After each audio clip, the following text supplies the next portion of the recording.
welcome. You're watching NDTV. I'm Sarah Jacob. As you can see from my headlines, there's lots of news to get to, but the big story of the day, of course, is that the first batch of 5 Rafale Fighter Jets have landed at the Ambala airbase to join the Indian Air Force fleet. And Vishnu Soma joins us. He's been following the story right from the start. Vishnu, a big day for India's military, a major acquisition of fighter planes, the first in over 2 decades?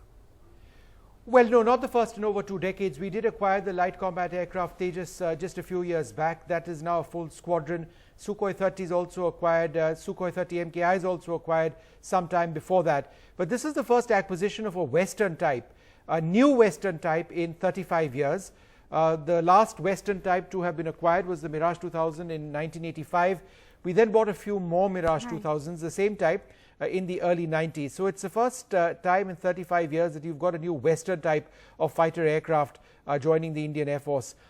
In fact, that 4-way split of images was quite nice. Let's try and go back to that 4-way split of images if we can, because they really tell a story of what's been happening throughout the day.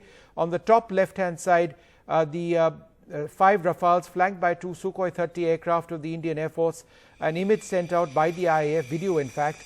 On the right hand side you can see the jets landing in Ambala a short time after 3 p.m. today. Then the Rafales taxiing out on the runway to their parking position before getting a water cannon salute in respect of the acquisition of this new type, which the Indian Air Force has been waiting for decades. So that's what's been happening today. 5 aircraft now, many more will be joining. It's a 58,000 crore rupee deal, the most expensive that India has signed. And it's going to be a while before all of these jets come in and are subsequently upgraded to the full standard. That's going to take a little bit of time, but the capability enhancement already is quite significant.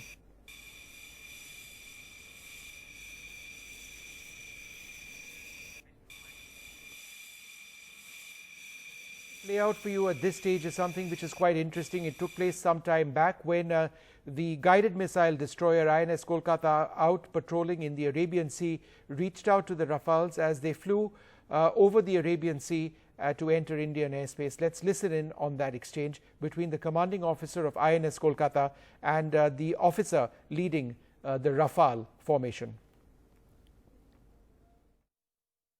Leader, Indian Naval Warship Delta 63, welcome to the Indian Ocean. Naval Warship Delta 63, Arrow Leader, many thanks. Most reassuring to have an Indian warship guarding the seas. Arrow Leader, Delta 63, may you touch the sky with glory. Happy landings.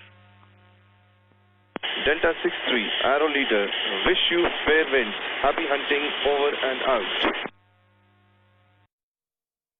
Air Commodore Harpreet Basra has been with us now for the last couple of hours looking at all of this. Thanks very much for being with us this afternoon once again.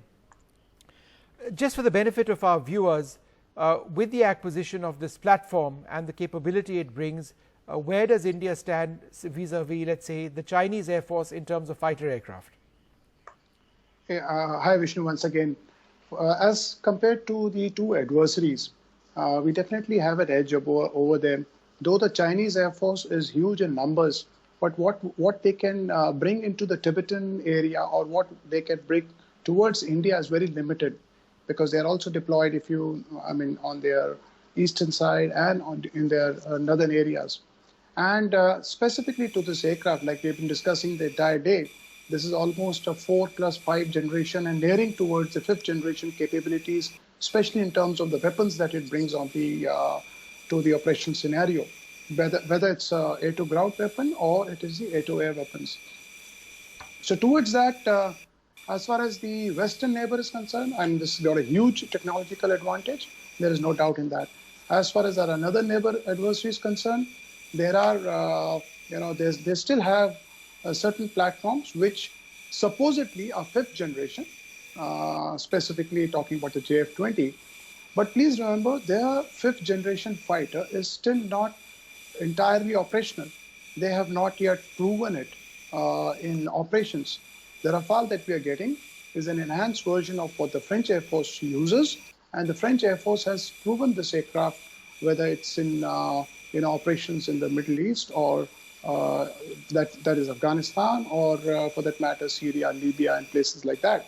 So therefore, this is a war-proven aircraft, fully integrated equipment, and I don't mind saying it on the national news. We know the quality of the Chinese equipment, so therefore there is a difference in the quality. They may claim to be a fifth generation, but I have my doubts whether it's truly fifth generation, and that could be a separate discussion altogether in terms of capabilities of a fifth generation vis-a-vis what Rafale brings on the table. All right, Air Commodore Basra, thanks very much for being with us. I'm just going to remind our viewers of what they're seeing on the screen right now. These are the first Rafale fighters of the Indian Air Force, 5 of which will have landed at the Ambala Air Force Base shortly after 3 p.m. today, bringing an end to this huge sense of anticipation on the acquisition of a new platform for the Indian Air Force, something which the IAF has wanted for a very long time, several decades. In simple terms, this is the most capable fighter aircraft in Asia presently. There is a Chinese stealth fighter called the J-20, which is a largely unproven platform, whereas the Rafale has seen combat in several parts of the world, in Libya, in Syria, in Afghanistan as well, and features capabilities and an integration of weapon systems and its sensors and its pilot interface, which many would say is unmatched for an aircraft of its type anywhere in the world. Also needs to be mentioned that there's a lot of hype over the use of the word stealth, even though the Rafale isn't a stealth aircraft. In other words, it can be tracked on radar. Its radar signature is quite small, therefore to actually track it effectively on radar screens is difficult. Stealth aircraft are not supposed to be tracked on radar at all, which is of course a big advantage. However, stealth aircraft cease being stealth aircraft if you hang ordnance off their wings. In other words, it's only when they are in a clean configuration where the weapons are housed inside the aircraft and not hung off the wings of the aircraft that they are stealth. But if you are to do that, then the number of weapons that you can actually carry are far lower. So therefore, if you do start the business of loading weapons onto the wings of aircraft, then the stealth capability of the aircraft gets lost, because the radar signature exponentially goes up. And therefore, there are limitations of stealth as well. Remember, stealth isn't, or in the case of China, isn't all aspects stealth. That means that while the Chinese J-20 might appear to be stealth or invisible to radar from certain angles, it's not necessarily invisible to radar from all angles. So the various perspectives on this as well. But as far as the IAF is concerned, it's the beginning of a new journey with this aircraft, the Rafale. Sarah, it's back to you.